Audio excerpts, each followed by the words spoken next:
Hi again. We're at the end of the hour, or the end of the day here, and it's been busy. I just wanted to let you know that our last speaker, he wasn't able to make it here today, and I just barely found out, so I had to find another patient advocate, a very passionate one, to see if he could step in and tell a story, a staunch advocate for patient safety and the prevention of medical error.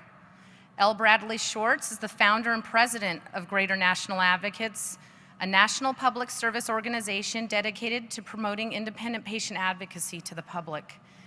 He is a practicing attorney and a survivor of a medical error. Mr. Schwartz served on the board of directors of the National Association of Healthcare Advocacy Consultants and the Patient Advocacy Credentialing Board. He's actively involved in the national patient safety movement, and he serves as a mentor and counselor to amputees, sepsis victims, and malpractice survivors. And with that, let's welcome Bradley L. Schwartz.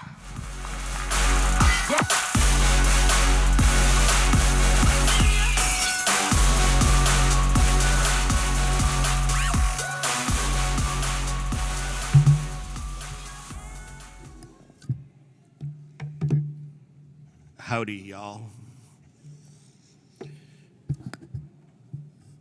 It's funny that I'm stepping in here. I'm happy to do it, but this is the nature of advocacy. This is what we do. We tap into our resources. New friends, old friends. If somebody can't make it, call somebody else.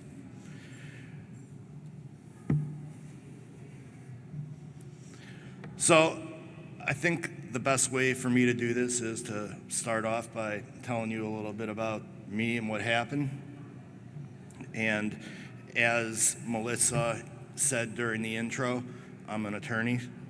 I was a lawyer since 1991. It's when I graduated. I started working for insurance companies.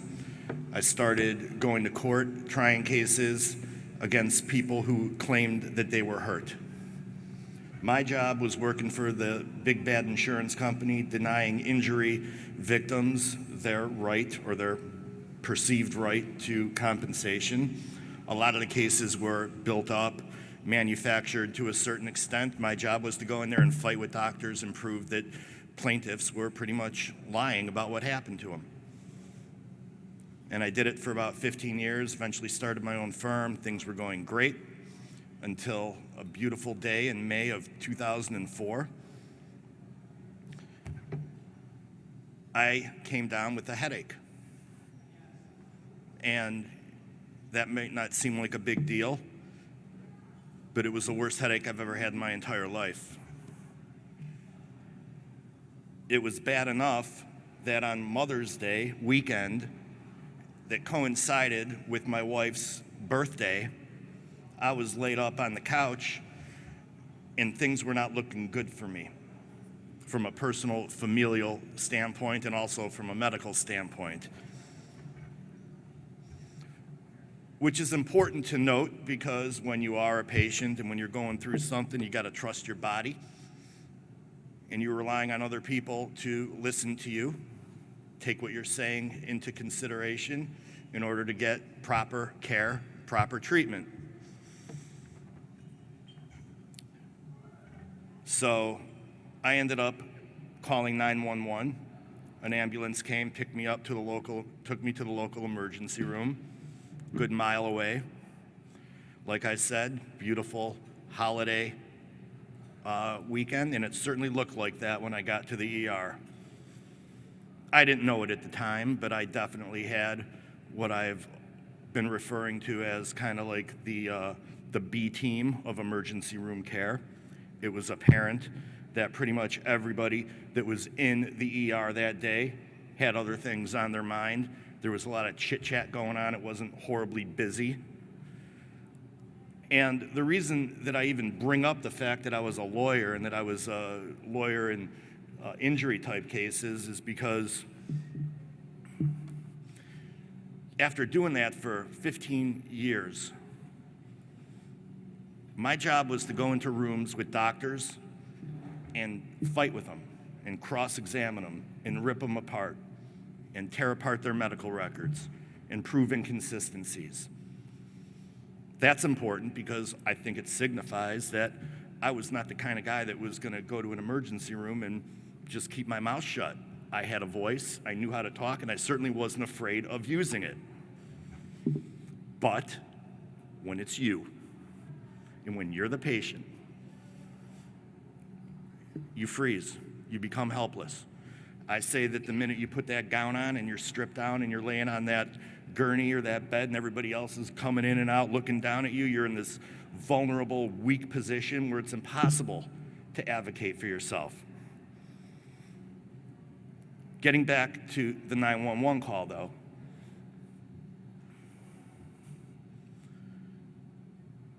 and again, I didn't know this at the time. I should have. But when the paramedics came, and I don't know if we have any, we do have an emergency responder in the room, don't we? I don't know if it's true or not, but it just seems to me like the job of the paramedics is to get you comfortable, get you talking, make an assessment, make a judgment, get you to the ER, then hand you off with that assessment, with that judgment, to the triage or to whoever the attending is.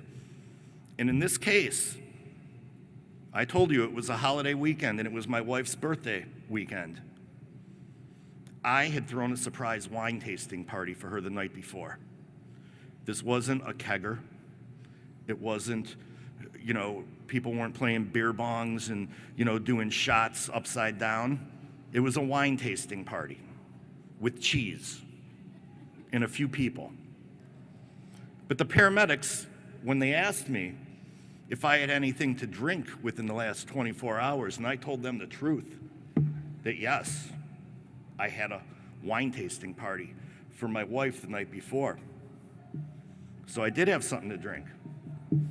Somehow, that got translated and interpreted and passed along as a 37-year-old, otherwise healthy, white male with a history of drinking alcohol the night before. He's probably got a headache. Put him in room 1. And that's what they did. The headache got worse. I became more and more unable to speak for myself. I was going into distress. The headache was getting worse. Within an hour to an hour and a half, I had 5 or 6 family members, including my wife, in-laws, parents, everybody else, doing what they thought they knew how to do. Hey, nurse, what's going on? Can we see a doctor? Trying to get somebody's attention. It turns out that I had bacterial meningitis. I got to the ER in time. I didn't wait too long. And if anybody here, I'm sure in this room, people know that there's a specific drug that's targeted specifically for bacterial meningitis. It's called Rocephin, ceftriaxone, whatever. And if you give it, it stops the progression of the disease. You might spend a couple of days in the hospital. You're going to need some fluids, but the bottom line is you're not going to wake up from a coma a month later and with being told that you're going to lose all your limbs.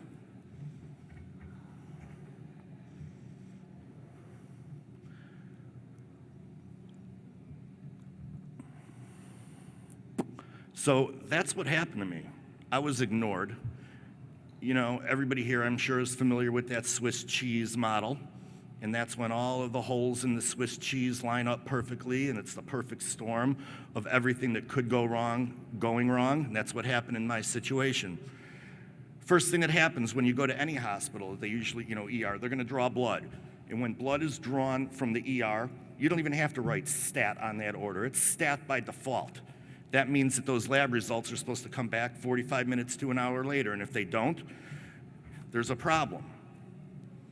Well, the lab results did come back, and they were sent down through a EMR, electronic medical record system that was unfamiliar to some of the substitute people that were working there that day. Took place during a shift change. I was handed off. Nobody paid attention to me, and I'm telling you, 10 hours I spent in the emergency room, and the first time anybody paid attention to me was when I got wheeled up in the elevator and dropped off at ICU at midnight. I was in distress. I was spiking 105 temperature. I was in full-blown septic shock. And for what happened to me, going to the ER seemed like the right thing to do. I'm not going to treat myself. That's not why I went there.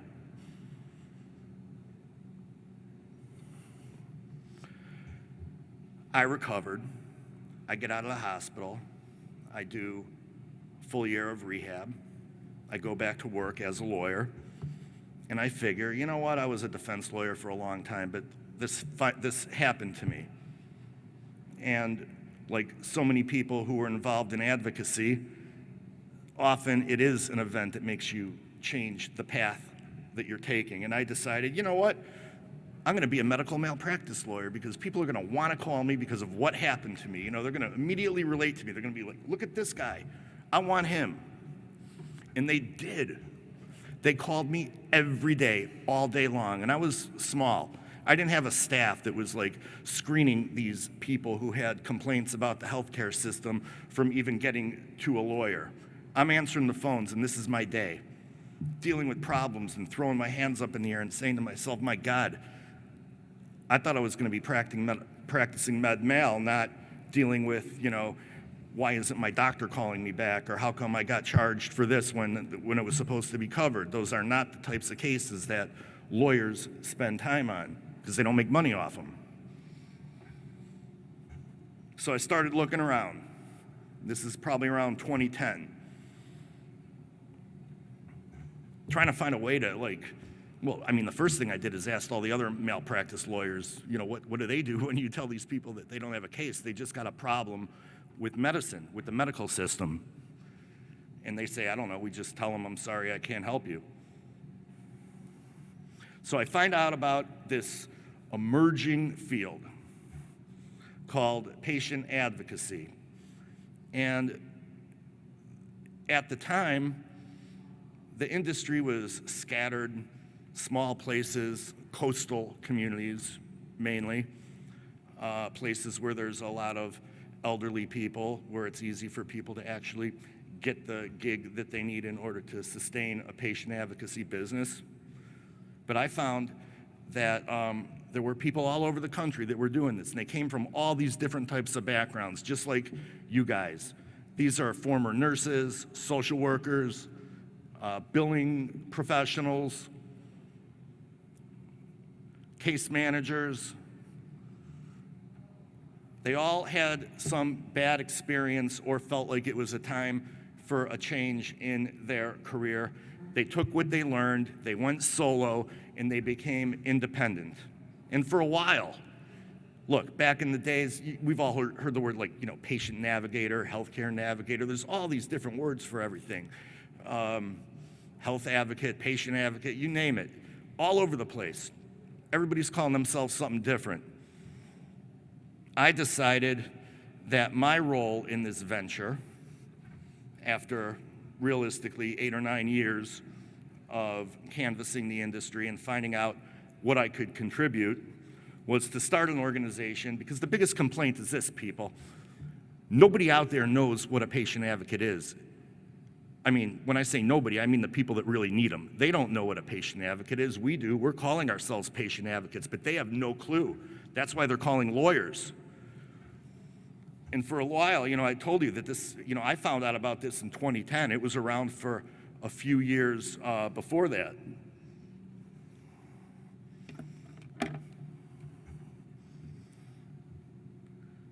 So I started Greater National Advocates. It launched, and this is funny, because I was looking at all those big stand-ups out there, the NMAPA, about their timeline and when they started, and it's crazy how much we really do have in common. My site, gnanow.org, and that's real important for everybody to write that down, gnanow.org. It went live in March of 2020, within days of everything shutting down. But we did a little bit of background work before we went live, had a couple hundred advocates already, and it works. We are a national portal, a directory with a dual mission. Number one, wake up the nation about the life-saving benefits of independent patient advocacy. And number two, make it easy for somebody to find one and connect with them.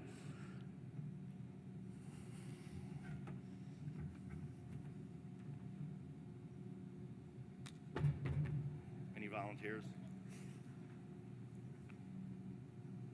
Somebody give me a hand.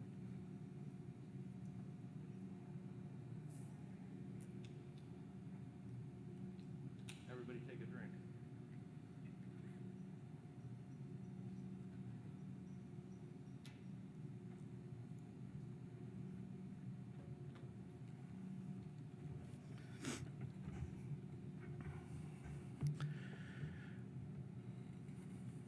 So I started a nonprofit with the goal of waking up the nation and making it easy for people to find patient advocates. And like I said, they come from all different backgrounds. And the mission really started off because, for all the years that these independent patient advocates were practicing, they've all been complaining about the fact that their number one problem is we can't get business. How do we get business? People don't know what we are. We spend half our time explaining to patients and caregivers and hospitals and administrators and doctors and nurses that we are independent patient advocates and we're here to represent the patient and speak for the patient when they don't have a voice or when they can't express themselves or when it needs to be made clear, what the history is, whether it's by way of an ambulance or a routine physical or a doctor's visit.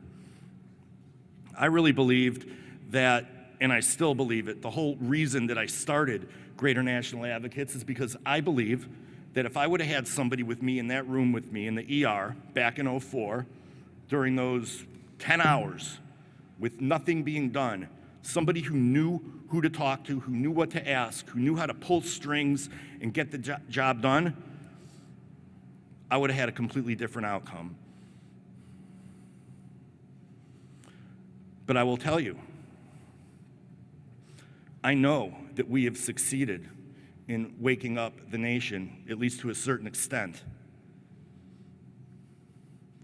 But one of the things that I'm it's real important on my mind these days, because we could wake up the nation all we want, but we need more advocates. And I say that not necessarily do we need more people who self-identify as advocates. We do because we grew up in this environment and that's what we call ourselves.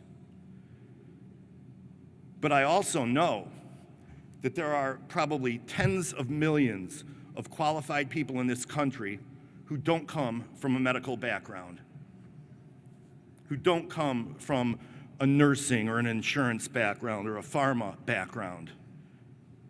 But they've taken care of their parents. They've taken care of children.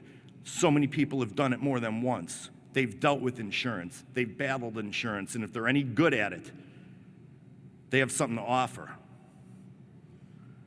And those are the types of people that I'm looking for as well, because one of the beautiful things about this entire industry is the fact that for the most part, we are good-hearted, kind, giving individuals. And this is all about cooperation, collaboration, and getting outside of the system that people are stuck in. They're not calling lawyers or calling for help with health care because everything is going hunky-dory. No, they're calling because they need to get out of there and get like a new set of eyes and somebody that could help them and give them an answer and steer them in the right direction.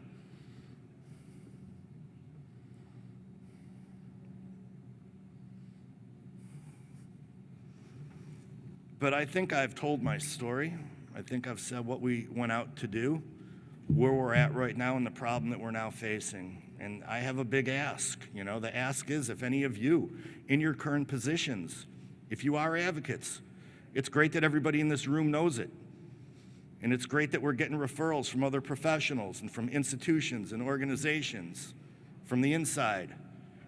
But the people in Arkansas and Alabama and Mississippi in the middle of nowhere who need our help the most, They don't even know what an advocate is. They just don't. That's my job, is to wake up the nation, and I'm very, very fearful of the fact that we're starting to do it. And I'm very fearful that we're going to piss off a lot of people if there aren't enough advocates out there to get the job done. So, GNA, Greater National Advocates, gnanow.org, nonprofit, free for advocates. We don't charge anything. We are merely a conduit, a damn good one, but we're a conduit between the patients and the families who are looking for help and the advocates who are available to provide those services. It's searchable very easily, and it's very important for clinicians and people who are in healthcare to know about it, because this is where the referrals need to come from. This is when the discharge planner at the hospital says, you know what, this person could probably use a little bit of help after they leave this facility. They're gonna have home health, they're gonna have this, that, and the other thing. Yeah, they're gonna have rehab, but you know, something's gonna go wrong. And I remember, it was about 6 months ago or so, this patient advocate was in here. I think I'm gonna pass this information along. That's what we need. We need to work together. That's why I love this conference. I will say that realistically, a month and a half ago, I didn't know anything about NMAPA, and NMAPA knew nothing about Greater National Advocates. These are a room full of healthcare advocates, and we're patient advocates. And then we got the whole patient safety community, and the patient engagement community, and the patient empowerment community. We got the studies. We got the solutions. We've got all these great ideas, all these brilliant people with these think tanks that come up with charts and graphs and numbers that for years and decades have been telling us how bad everything is. And then we got all this technology where everybody is supposed to be communicating with each other, but they don't. As far as I'm concerned, independent patient advocates are boots on the ground. They go in, they hold hands, they sit with people, they communicate, they translate, they make sure information is correct. They don't treat. They're not acting as a nurse, but they've got the knowledge and they've got the skills to consult and to advise. And that's what we're here for. I'd ask every single one of you that is in the role of a patient advocate, if it's within your ability, to go ahead and submit your free profile on GNA and get calls from the public. It's important and it works, right? All right, thank you, Bradley. All right, guys.